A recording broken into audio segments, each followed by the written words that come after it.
Saudara-saudara sekalian, Bante sampaikan anumodana kepada segenap pengurus dan juga semuanya yang pada kesempatan ini hadir untuk kita bersama-sama memiliki kontribusi untuk keberlangsungan dari ajaran Buddha ini dengan kita belajar Dhamma, dengan kita mempraktekkan Dhamma.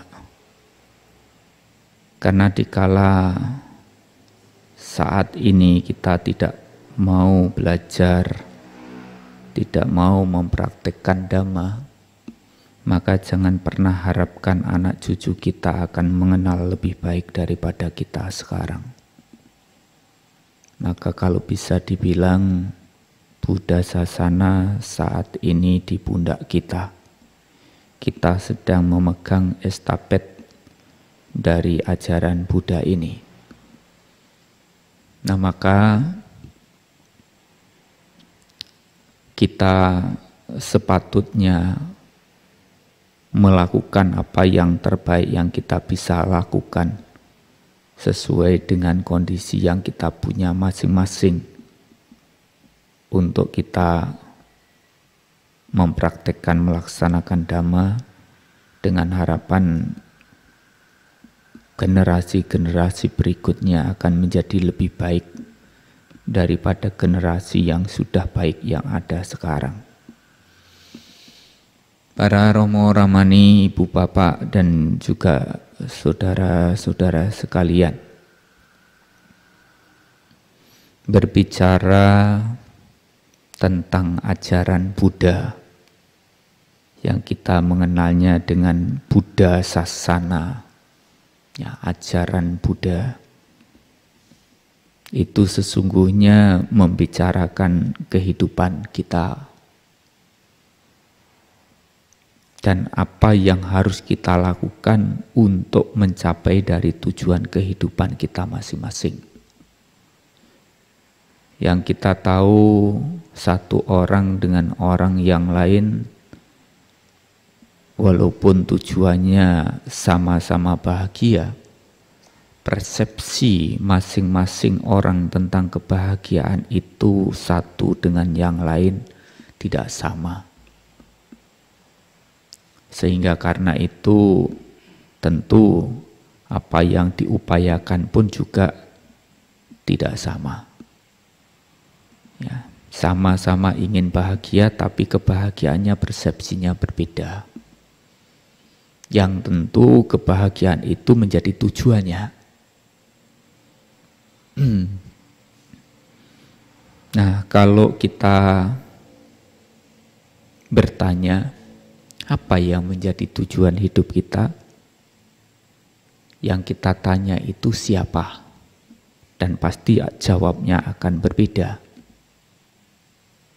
Misalnya ibu bapak saudara sekalian bertanya kepada anak-anak yang masih sekolah, kuliah, ditanya kebahagiaanmu apa, jawabannya pasti berbeda dengan orang yang sudah sekolah, udah kuliah.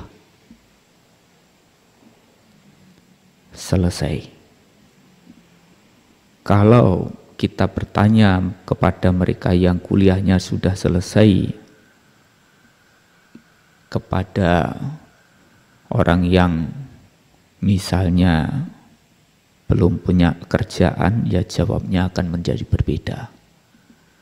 Atau yang sudah punya kerjaan tapi belum punya jodoh, akan jawabannya juga tidak sama. Atau sudah punya jodoh tapi tidak punya anak, jawabannya juga tidak sama. Jadi jawaban tentang kebahagiaan itu akhirnya menjadi berbeda-beda. Tapi menurut hemat saya, selama ini yang dicari itu bukan kebahagiaan, tetapi kesenangan yang bersumber dari hal-hal yang di luar daripada kita. Kalau yang dicari kebahagiaan, tentu kita berhenti mencari keluar dan fokus untuk ke dalam. Karena sesungguhnya kebahagiaan itu hak dari semua orang yang menyadari bahwa sesungguhnya kebahagiaan itu ada dalam diri masing-masing.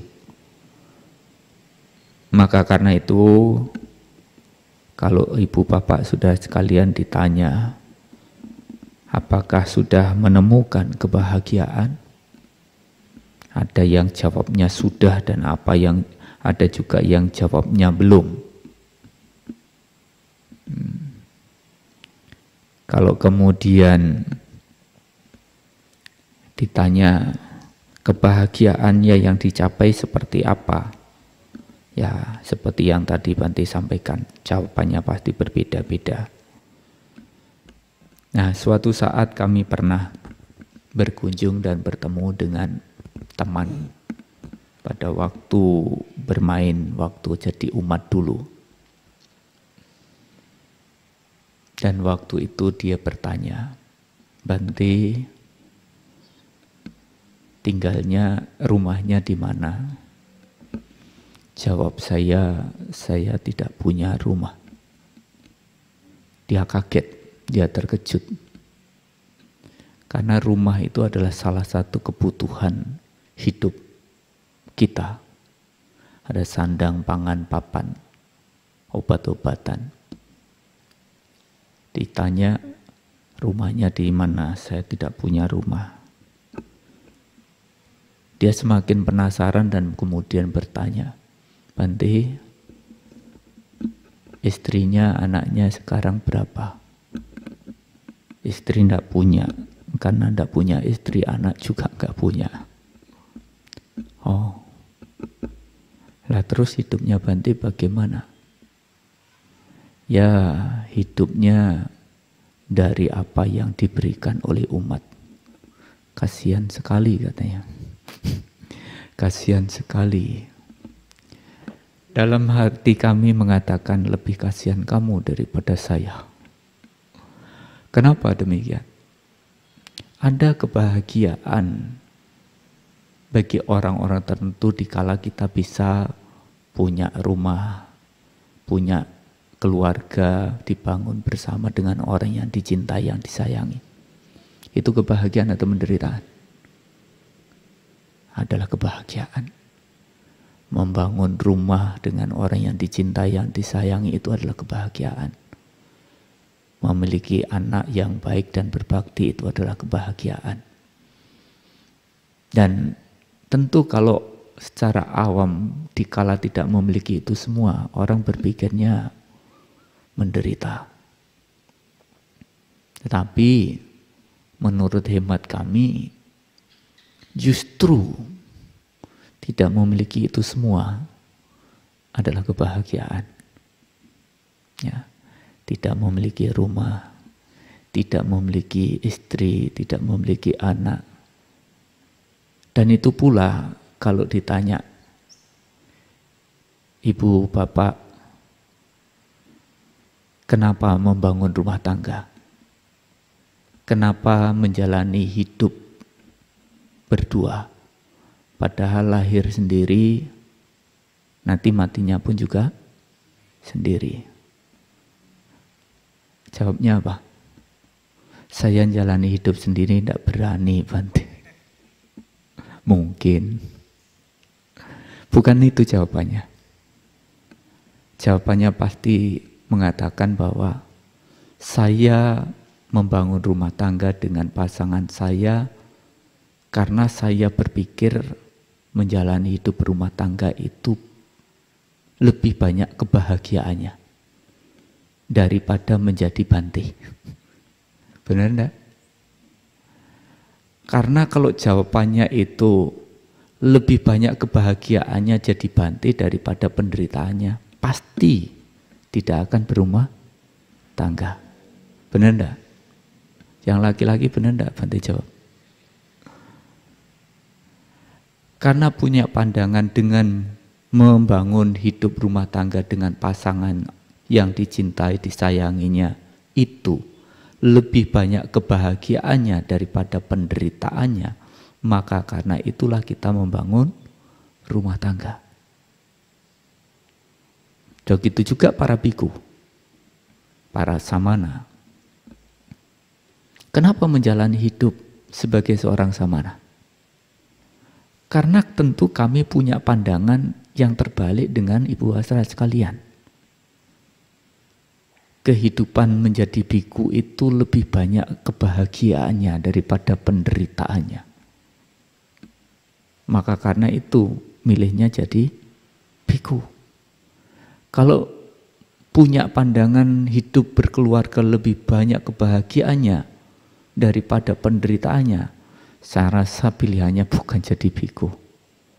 Ya kan? Nah, persepsinya berbeda. Tetapi ibu bapak saudara sekalian, mau berumah tangga ataupun yang tidak berumah tangga menjadi samana, tujuan utama kita tetap sesungguhnya sama, yaitu bagaimana kita bebas dari penderitaan. Karena sesungguhnya bahasa yang gampang, kebahagiaan itu apa Bante? Kebahagiaan itu adalah akhir dari penderitaan. Penderitaan itu apa Bante? Penderitaan itu adalah akhir dari kebahagiaan. Dan kalau kita melihat tiap hari itu sebenarnya kadang bahagia, kadang menderita. Kadang bahagia, kadang menderita. Silih berganti. Kenapa demikian? Kenapa kadang kita bahagia, kadang menderita? Atau bahkan kadang menderitanya lama sekali. Kebahagiaan cuma sebentar aja. Tapi ada juga yang merasakan kebahagiaan lama sekali. Penderitaannya sebentar. Kenapa demikian? Karena ini sesuai dengan tanamannya. Di mana kita sebagai umat Buddha meyakini bahwa kita inilah sesungguhnya yang menjadi penyebab bahagia penderitanya hidup kita sendiri. Lantas apa fungsinya ajaran agama? Ajaran agama fungsinya adalah untuk supaya kita tidak menderita dan hidupnya bahagia. Caranya bagaimana? Dipraktekkan, dilaksanakan dalam kehidupan sehari-harinya. Ya, kalau bahasa mudahnya, menghindari perbuatan buruk dan melakukan banyak kebajikan. Tapi yang kita tanamkan setiap hari tidak demikian. Kadang kita berbuat baik, kadang kita berbuat buruk. Kadang berbuat buruk, kadang berbuat baik. Nah, ini yang membuat buahnya pun juga kadang bahagia, kadang menderita, kadang bahagia, kadang menderita. Nah, diperlukan keyakinan yang benar untuk kita bisa mempraktekkan menjalani kehidupan ini dengan benar. Karena kalau ibu bapak saudara sekalian memiliki keyakinan yang tidak benar, misalnya seperti di dalam Dhammapada itu dikatakan, benar dianggap salah, salah dianggap benar. Orang seperti ini dia tidak akan ketemu kebenaran. Karena dia sudah memiliki pandangan yang keliru tentang benar dan salah. Begitu pula kalau kita memiliki pandangan kebahagiaan kita anggap penderitaan dan penderitaan kita anggap kebahagiaan. Kita ketemu kebahagiaan enggak? Tidak. Kita tidak akan ketemu itu. Karena kebahagiaan kita anggap penderitaan, penderitaan kita anggap kebahagiaan. Nah, maka karena itu hal yang utama pertama, ya kita sepatutnya memiliki keyakinan yang benar. Benar adalah benar, salah adalah salah. Kebahagiaan adalah kebahagiaan, penderitaan adalah penderitaan. Nah, benar adalah benar. Apa yang disampaikan benar. Begitu pula orang lain akan bisa menerima itu. Benar menurut kita, benar menurut orang lain, benar menurut kelompok kita, benar juga menurut kelompok yang lain. Kalau kemudian kita praktekkan, kita laksanakan, kita bahagia, orang lain juga bahagia. Makhluk lain juga bahagia. Kenapa? Karena yang kita praktekkan ini adalah kebenaran universal. Tetapi kalau yang kita praktekkan itu adalah pembenaran, benar menurut kita, belum tentu benar menurut orang lain. Benar menurut kelompok kita, tapi tidak benar menurut kelompok yang lain. Begitu kita praktekkan, kita bahagia, kelompok kita bahagia, tapi orang lain, makhluk lain bisa menderita karena apa yang kita perbuat. Nah, ini adalah hal yang tidak benar. Nah, maka karena itu kita harus benar-benar mengetahui kebenaran. Tetapi kebenaran yang akan kita jadikan pedoman di dalam kehidupan ini, kalau hanya sekedar kita yakini tanpa dipraktekkan, maka juga tidak akan mendapatkan manfaat. Jadi ada tahapannya. Setelah mempelajari, ngerti, tahu, paham, baru kemudian mempraktekkan sesuai dengan apa yang diketahui, yang dipahami. Ya, karena pengetahuan kita terus bertambah dan terus bertambah, tentunya prakteknya juga dari waktu ke waktu akan menjadi lebih baik, sampai akhirnya mencapai kondisi praktek yang terbaik. Begitu. Misalnya contohnya, dalam hal kita berdana, kita punya segenggam nasi, tapi kalau kemudian kita berikan itu kepada binatang, dapat karma baik tidak? Dapat karma baik. Tapi kalau kemudian kita dengan ukuran yang sama kita berikan kepada manusia yang hari itu juga kelaparan, kita dapat karma baik enggak? Dapat. Lebih besar atau lebih kecil? Lebih besar. Tapi kalau manusia ini kan ada yang baik, ada yang tidak baik. Kalau ada yang kita beri dengan ukuran yang sama, moralnya baik, ya minimal sebagai umat Buddha 5 sila dijalankan dengan baik, kebajikannya lebih besar enggak? Lebih besar. Begitu juga kalau kita berdana kepada yang menjalankan atasila, atau yang menjadi samanera, atau yang menjadi biku, kebajikannya lebih besar, lebih besar, lebih besar. Mungkin kita dulu-dulunya tidak tahu, oh ternyata selain bibitnya unggul, kita juga harus melihat ladangnya subur atau tidak. Kalau semakin subur, kebajikannya akan menjadi lebih besar. Bukan hanya sekedar kita memberi dan memberi.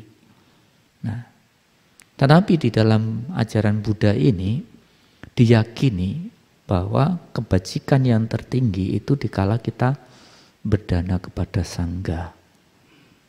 Nah, kami sering sampaikan itu supaya ibu bapak saudara sekalian juga mengetahui itu. Karena gini, kita semakin punya usaha besar, semakin memerlukan kebajikan yang besar untuk menopang dari usaha itu. Kalau usahanya besar, kebajikannya tidak besar, itu bisa tumbang. Ini bisa diibaratkan kita punya perahu bisa muat 1 ton, tapi kemudian kita masuki 5 ton. Apa yang terjadi? Tenggelam. Gitu. Nah, maka karena itu tanggung jawab moral kami untuk menunjukkan berdana kepada sangga. Sangga itu siapa, Bante? Sangga itu Sang Buddha bersama siswa-siswanya, baik yang telah mencapai kesucian ataupun yang belum mencapai kesucian. Tapi tentu kita tidak gampang ya di Indonesia menemukan sejumlah biku untuk menerima persembahan kita. Tetapi kalau niatannya memang berdana kepada sangga, misalnya perumpamaannya, ya memang di Indonesia ini sangat terbatas para bantenya ya.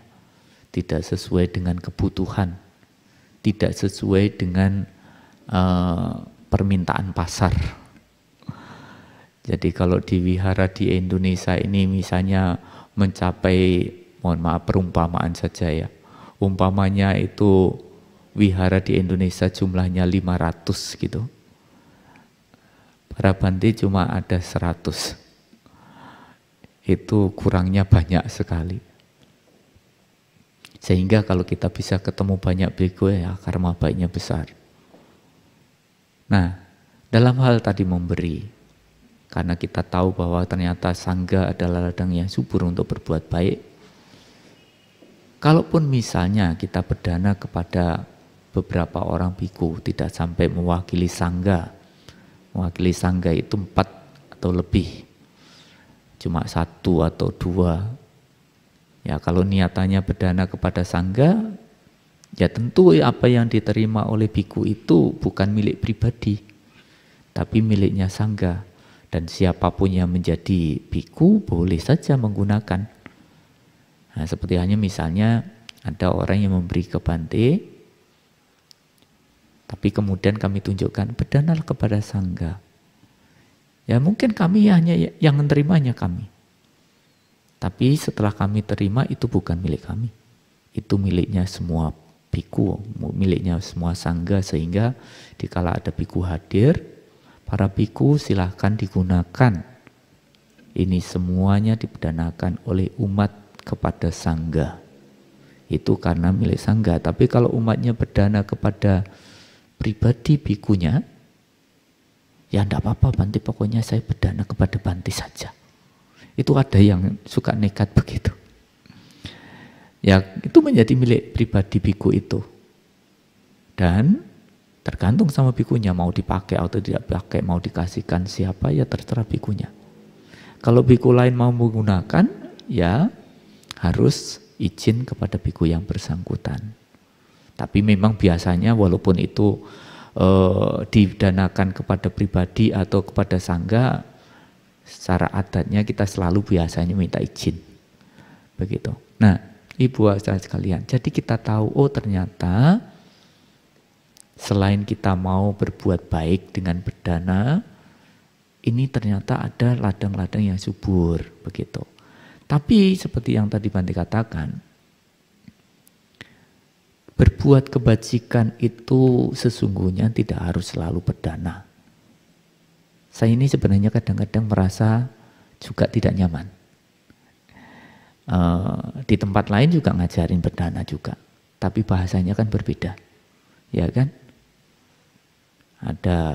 Ada istilahnya dana punya, ada perpuluhan, sodako, zakat. Begitu kita datang ke Buddhis, ternyata ada dana juga, dana paramita gitu.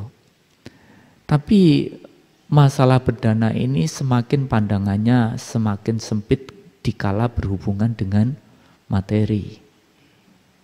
Nah, jadi kalau tidak punya materi merasa tidak bisa berbuat baik. Bante, saya sebenarnya mau berdana, tapi saya mohon maaf, saya tidak punya apa? Bahasanya pakai duit gitu ya. Tidak punya duit gitu.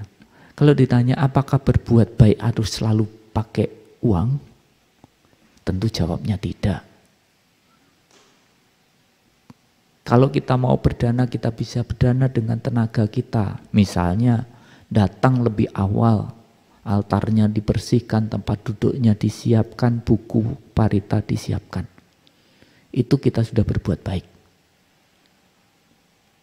Berdana dengan tenaga. Bisa juga berdana pengetahuan. Kita sudah banyak membaca buku, mendengar dhamma-dhamma dari para biku.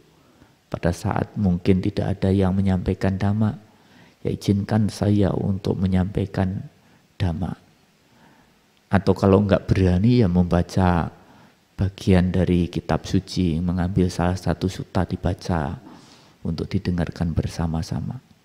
Itu juga berbuat kebajikan. Tapi ada yang lebih baik, lebih tinggi daripada itu adalah dengan menjalankan sila. Ya. Dan Bante mohon maaf, apakah sering juga mendengar, itu loh Bante orangnya sering ke wihara, sering ketemu para Bante, bahkan sering berdana, tapi perilakunya tidak baik. Itu sering. Nah, idealnya memang kalau sering pergi ke wihara, sering dengarkan ceramah, apalagi berkumpul bergaul dengan para biku, ya sepatutnya prakteknya juga lebih baik harusnya, itu idealnya, tapi kan tidak seperti itu juga kenyataannya. Nah maka kebajikan yang lebih tinggi dengan menjalankan sila, dengan mempraktekkan meditasi. Lebih-lebih Bhante sangat berpesan supaya ibu hadirat sekalian nanti mengembalikan lagi konsep ajaran Buddha berkenaan dengan hari Uposatha. Karena lama-lama tidak ada yang mengenal Uposatha sila, lama-lama tidak ada yang mempraktekkan atasila lagi karena kita sudah tidak mau melakukan itu. Tapi kalau dimulai dari diri sendiri, oh besok lusa hari Uposatha saya bertekad untuk menjalankan atasila setiap bulan gelap bulan terang. Nah kalau kita sendiri sebagai umat Buddha tidak mempraktekkan, tidak mau melakukan, apa yuki minta tetangga untuk mempraktekkan atasila. Kita sendiri yang harus mempraktekkan, melaksanakan itu.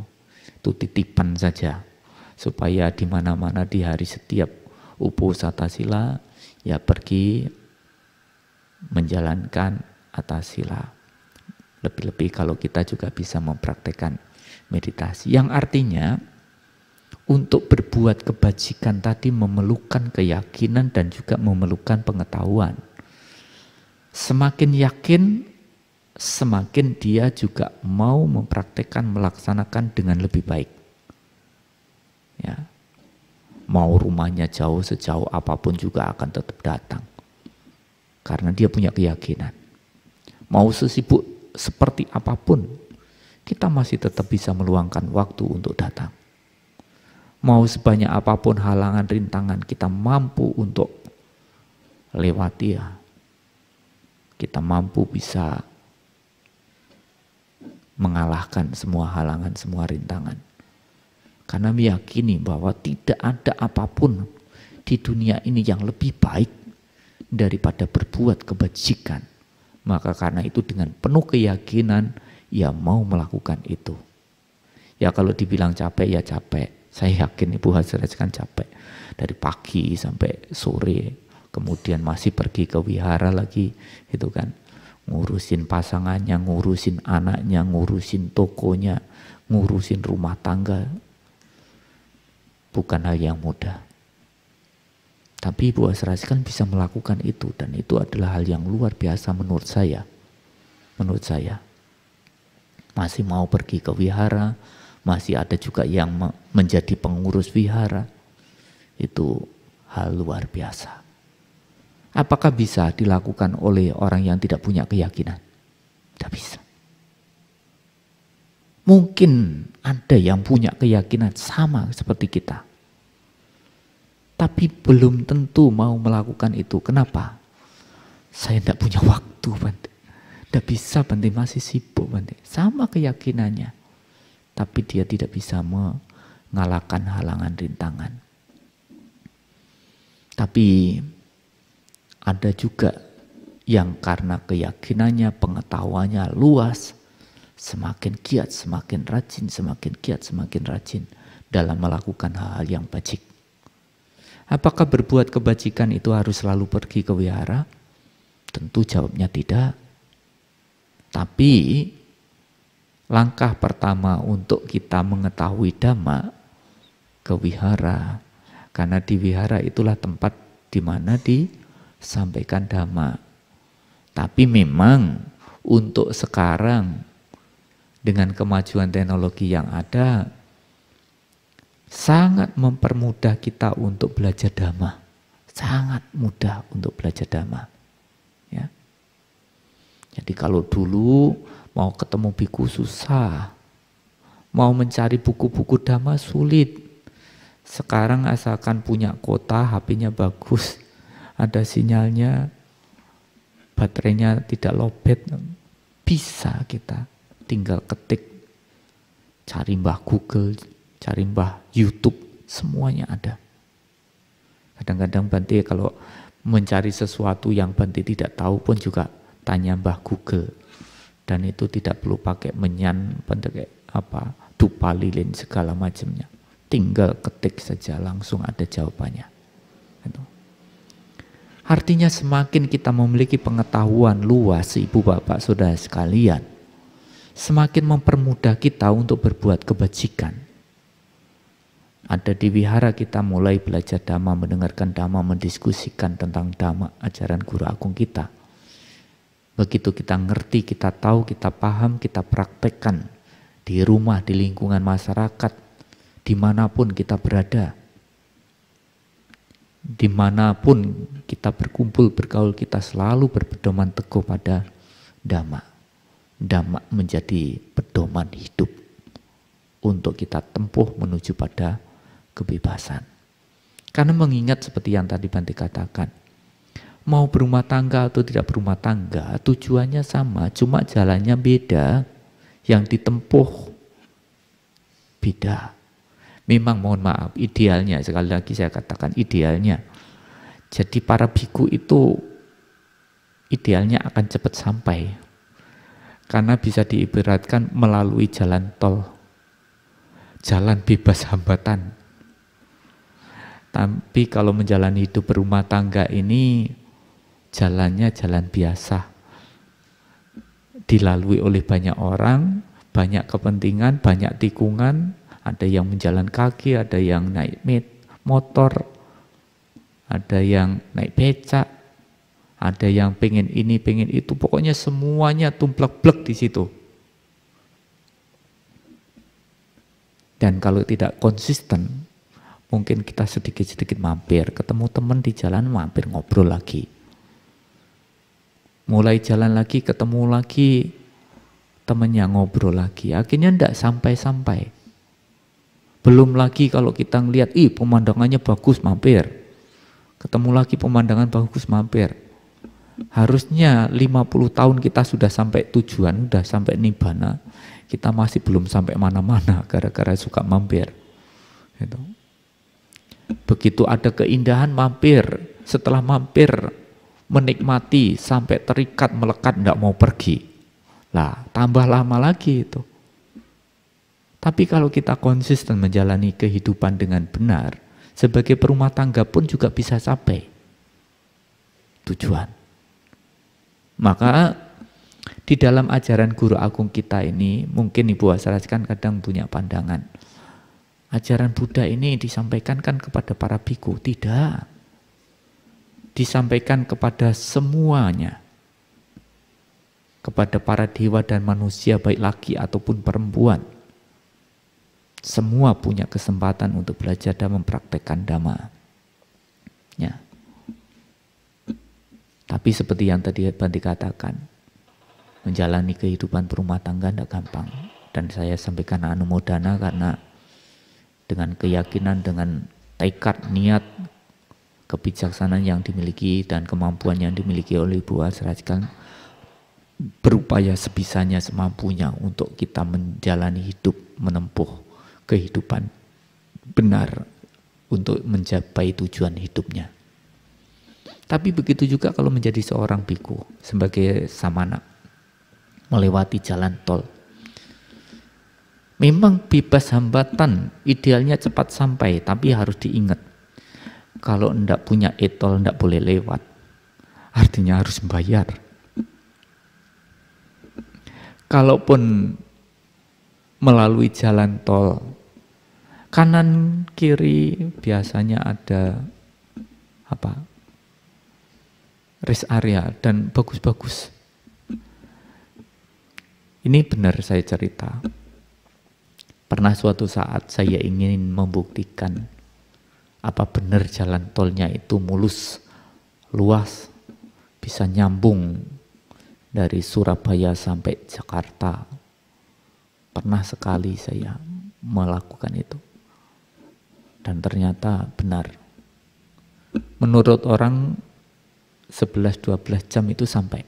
Surabaya sampai di Jakarta. Tapi saya lebih dari itu. Kenapa? Sedikit-sedikit ngopi, mampir, rest area, sudah menikmati kopi, ya duduk nyantai lagi. Makanya harusnya 12 jam, 13 jam sampai 15 jam tidak sampai-sampai. Karena apa? tidak konsisten juga, mampir juga, gitu. Kalau kita konsisten, kita akan cepat sampai. Yang artinya kita harus bisa memastikan bahwa dalam kondisi seperti apapun ibu bapak saudara sekalian, tetaplah kita berpikir sesuai dengan dhamma, bertutur kata sesuai dengan dhamma, berperilaku sesuai dengan dhamma. Tetaplah konsisten kita itu menjadi orang yang baik, walaupun itu tidak mudah. Kalau dalam kondisi semuanya baik-baik saja, semua orang dalam kondisi seperti itu jadi orang baik juga bisa. Kebutuhan kita terpenuhi dengan baik, usahanya lancar, sandang, pangan, papan, semuanya didapatkan dengan mudah. Kita dalam kondisi tidak tertekan, kita tidak tersiksa, kita tidak menderita. Kepentingan-kepentingan kita tidak terganggu, siapapun orangnya dalam kondisi seperti itu bisa jadi orang baik. Tetapi Ibu Wasrajan, tetapi bagaimana seumpamanya usaha kita tidak lancar, tetap tidak kita jadi orang baik? Tetap bisa tidak kita jadi orang baik? Usaha kita tidak lancar, padahal kita sudah sering pergi ke wihara baca parita, bisa tidak tetap jadi orang baik? Belum tentu. Pada saat kita sandang pangan papan tidak terpenuhi dengan baik, bisa tidak untuk kita tetap pergi ke wihara baca parita, meditasi, mendengarkan dhamma, berbuat kebajikan semampu kita? Bisa tidak? Belum tentu. Dan karena alasan-alasan itu juga membuat mereka juga tidak akan bisa datang. Kenapa tidak datang? Wah, sibuk Bante, urusan sandang pangan papan, dapur tidak ngebul. Karena alasan itu.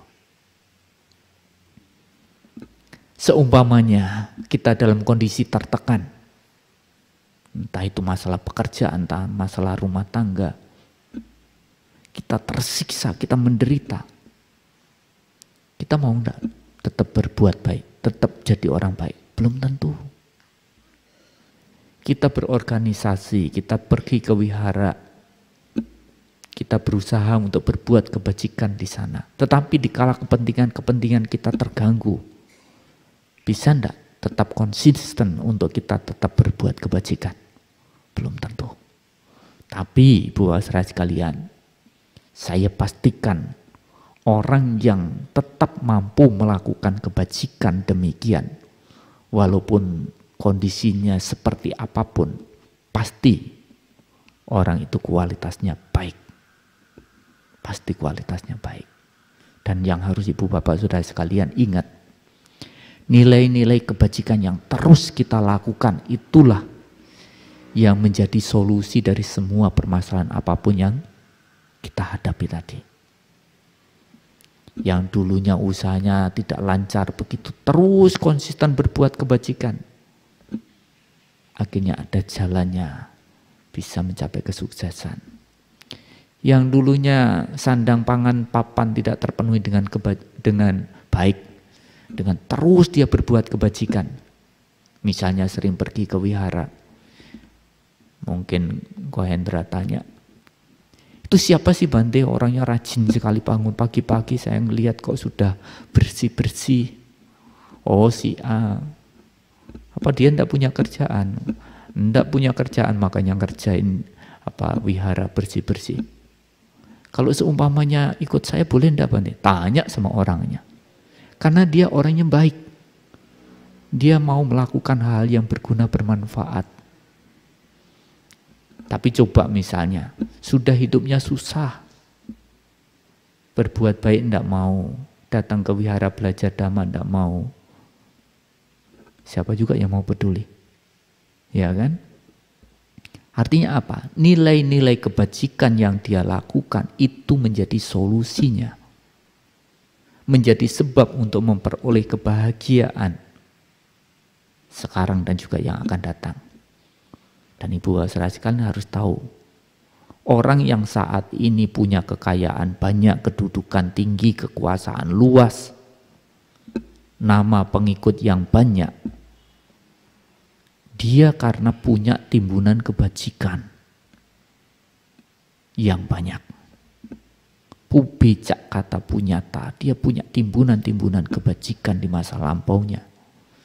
Tapi seumpamanya dia tidak memenuhi itu semua, tidak memiliki nilai-nilai kebajikan, atau bahkan kebajikannya cuma sedikit, kekayaannya juga cuma sedikit, kedudukannya pun juga rendah, kekuasaannya pun juga sempit, nama pengikutnya juga sedikit. Itu karena dia tidak punya cukup kebajikan. Maka karena itu, siapapun yang punya kebajikan, hidup bahagia dalam kehidupannya sekarang, hidup pula bahagia di kehidupan yang akan datang. Tapi harus diingat, Guru Agung kita mengatakan, korbankanlah kebahagiaan yang kecil demi untuk memperoleh kebahagiaan yang lebih besar.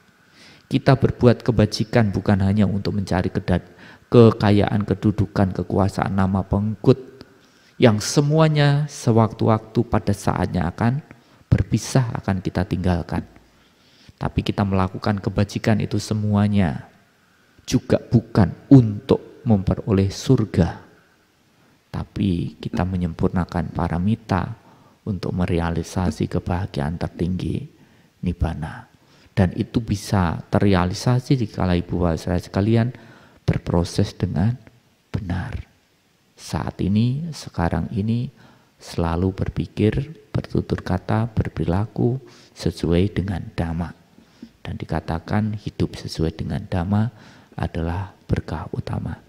Ini yang Bante sampaikan pada kesempatan malam hari ini. Sekali lagi kami sampaikan anumodana untuk kesempatan yang telah diberikan. Semoga apa yang Bante sampaikan ini menambah pengetahuan, memperkuat keyakinannya kepada Tiratana, dan mari kita semuanya lakukan kewajiban kita. Buddha Sasana di pundak kita, di tangan kita. Mari kita wariskan Buddha Sasana ini kepada generasi berikutnya dengan baik.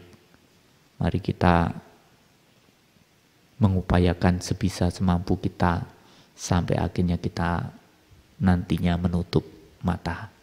Sekian, terima kasih. Sapi sata bhavantu sukitata. Semoga semua makhluk berbahagia.